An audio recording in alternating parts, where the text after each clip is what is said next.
এই বাড়িটা আমাদের সবার বাড়ি, আর দাদু ভাই সেদিন খুব স্পষ্ট করে বলে দিয়েছেন যে এই বাড়িটা তার নিজের। তাহলে দাদু ভাইয়ের বাড়ির সব জায়গায় সবার যাওয়ার অধিকার আছে, তেমনি ভূমিরও অধিকার আছে। তাহলে তুমি তো ভূমিকে এই কথা বলে অসম্মান করতে পারো না।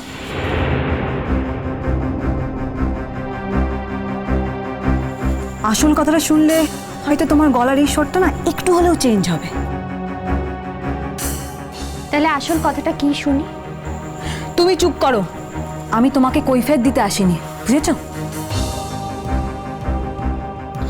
কথাটা যখন এই ঘরে সব্য মনীষীর সামনে বলছো, তখন কৈফিয়ত না দিলেও বলবো বলেই তো এসেছো। তাহলে রুমি দিদি, কথাটা কি সেটা স্পষ্ট করে সবার সামনে বলেই ফেলো। তুমি চুপ করবে? বেশ রুমি, কাল থেকে আমি তোমার ঘরে আমার বদলে কাজলকে পাঠিয়ে দেবো। তাহলে আর তোমার কোনো আপত্তি নেই তো? না না ভূমি, এটা তো কোনো সমস্যার সমাধান হতে পারে না। সবার সব আবদার তো মেনে নেওয়া যায় না, আবদারের পেছনে তো একটা যুক্তি থাকতে হবে। ও তোমাকে পছন্দ করে না বলে দুম করে বলে দিল যে ওর পারমিশন ছাড়া তুমি ওর ঘরে ঢুকতে পারবে না, এটা তো হয় না। আমার ঘর থেকে 10,000 টাকা চুরি হয়ে গেছে।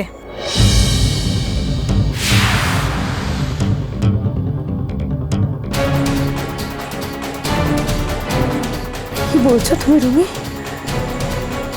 আমি কিন্তু তোমার ঘরে কোনো টাকা দেখিনি রুমি। আলবাত দেখেছো, and I'm pretty sure যে টাকাটা তুমি নিয়েছো।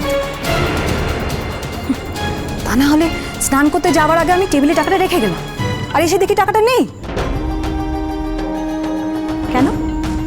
টাকাটার কি পাখনা গজিয়েছে যে টাকাটা উড়ে অন্য কোথাও চলে গেল? ওটা না আমার একটা কোর্সের জন্য টাকাটা ছিল। সত্যি লাইফে এত ধাক্কা খেলে তাও তো আমার নিচের বদলালো না। ছি ছি ছি। রুমি দিদি, কাকে কি বলছো তুমি? নিজে বুঝতে পারছো? হ্যাঁ, চোরকে চোর বলছি। রুমি, রুমি বিশ্বাস করো, আমি তোমার ঘরে কোনো টাকা দেখিনি। তোমার ঘরে কোনো টাকা আমি দেখিও নি, আর আমি কোনো টাকা নিও নি রুমি। এনাফ রুমি। রুমি তুমি ঘরে যাও, গিয়ে দেখো। আমি বলছি তোমার টাকাটা নিশ্চয়ই ঘরেই আছে, খুঁজে দেখো, যাও। বেশ তো, আমার কথা যখন তোমাদের বিশ্বাস হচ্ছে না, তাহলে তোমরা নিজে খুঁজে দেখো না। আমি কিন্তু একটা কথা বলে দিচ্ছি, আমি যদি টাকাটা না পাই না, তাহলে আমি দেখে নেব, যেমন করেই হোক টাকাটা কিন্তু আমার চাই। তুমি যদি এতই আমাকে জোর করো রুমি, তাহলে আমি আমার থেকে তোমাকে টাকাটা দিয়ে দেবো। আমার মানে তোমার দাদার থেকে। আমি আর কোথায় টাকা পাবো বলো? কিন্তু তুমি বিশ্বাস করো, আমি তোমার টাকা দেখিনি, তোমার টাকা আমি নিইনি রুমি। তাহলে কি আমি মিথ্যা কথা বলছি? রুমি, তোমার কোথাও ভুল হচ্ছে, তুমি হয়তো মিথ্যে কথা বলছো না। হয়তো তুমি টাকাটা অন্য কোথাও রেখেছো, সেটা এখন তোমার মনে পড়ছে না, মনে করতে পারছো না। এটাও কি হতে পারে না? না, হতে পারে না, কারণ এত বড় ভুলটা আমি করতে পারি না। তাও যদি তোমাদের মনে হয় আমারই ভুল হচ্ছে, তাহলে ফাইন, চলো না আমার সাথে গিয়ে খোঁজো, এসো, আর আমিও খুঁজছি।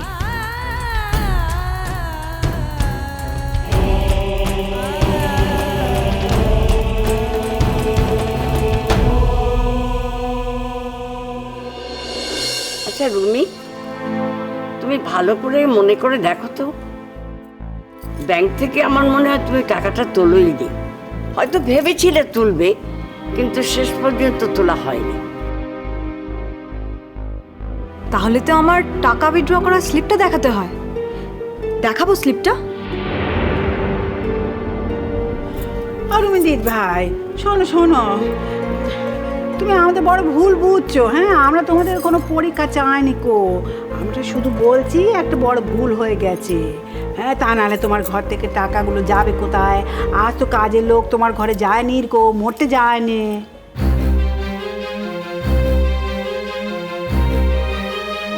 সেই একই প্রশ্ন তো আমারও ঠাম্মা। আমার ঘর থেকে টাকাটা গেল কোথায়? আমি যখন স্নান করতে গেছিলাম তখন আমি টাকাটা দেখে গেলাম, আর যখন আমি স্নান করতে গেছিলাম তখন আমার ঘরে একজনই গেছিল, আর যখন স্নান করে বেরোলাম তখন এসে দেখি টাকার প্যাকেটটা উধাও।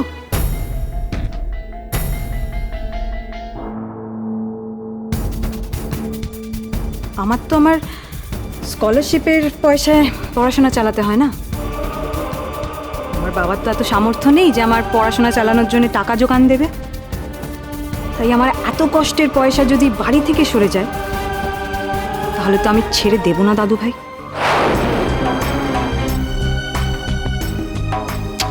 আমি তো কিছুতেই বুঝতেই পারছি না যে তোমার ঘর থেকে এত টাকা যাবে কোথায়। আমাদের ঘর থেকে তো কোনোদিন কোনো জিনিসপত্র এদিক ওদিক হয় না। আর তুমি যে কাজের মেয়েটার কথা বলছো, সেই মেয়েটারও তো এ বাড়িতে অনেক দিন হয়ে গেল, আর এ বাড়িতে তো মোটামুটি সকল জিনিসপত্রই তো ছড়ানো থাকে। ওই কোনোদিন তো শুনিনি যে কারোর কোনো কিছু খোয়া টোয়া গেছে বলে।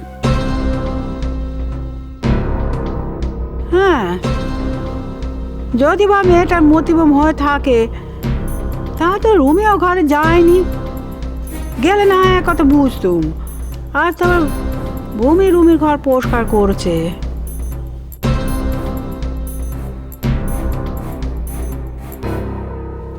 শোনো দাদু ভাই, আমার টাকাটা চুরি গেছে সেটা বড় কথা নয়।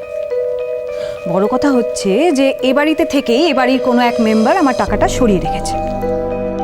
এত বড় অধর্ম, এত বড় অন্যায়টা কে করেছে আমি যে সেটাই জানতে চাই। দেখো রুমি, বাড়ির লোক তোমার টাকা নেয়নি, কেন শুধু শুধু তুমি বাড়ির লোককে অপমান করছো?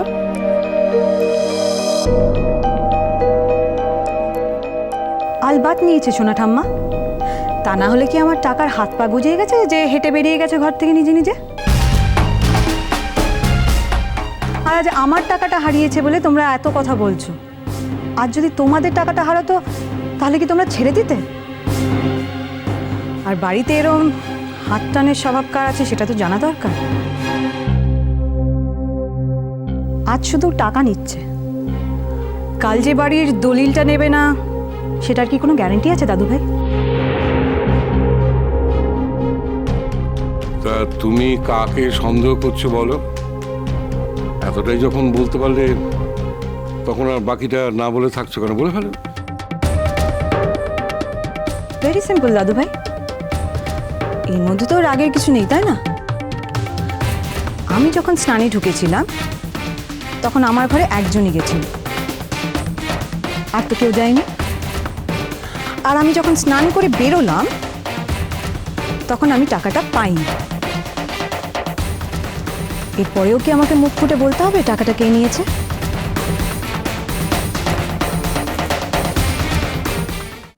দাদু ভাই, দাদু ভাই, তুমি রুমিকে বলে দাও যে ওর 10,000 টাকা প্রয়োজনে আমি আমার থেকে দিয়ে দেবো, কিন্তু ও যেন আমাকে অ্যাটলিস্ট চোর অপবাদটা না দেয়।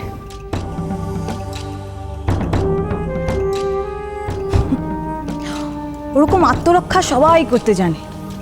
আরে তুমি কি বলছো? হ্যাঁ, টাকা দিয়ে দেবে কি বলছো? সব টাকা তো আমার দাদা ভাইয়ের, সব আমার দাদা ভাইয়ের টাকা, তুমি কে দেবার? আস্তে কথা বলো রুমি, আস্তে কথা বলো। আমরা সবাই কাছাকাছি দাঁড়িয়ে আছি, এমন কিছু দূরে নেই যে তোমাকে এত চেঁচিয়ে কথা বলতে হবে। সবাই শুনতে পাচ্ছি, আস্তে বলো। আমি কেন গলা নামাবো? হ্যাঁ, এ তো দেখছি চোরের মায়ের বড় গলা। আচ্ছা রুমি, তোমাকে ঠিক কিভাবে বললে, কি বললে তুমি বিশ্বাস করবে বলো তো যে তোমার টাকাটা আমি নিইনি? আমার আজকাল আর কোনো টাকার প্রয়োজন হয় না রুমি, কি করবো আমি অত টাকা দিয়ে?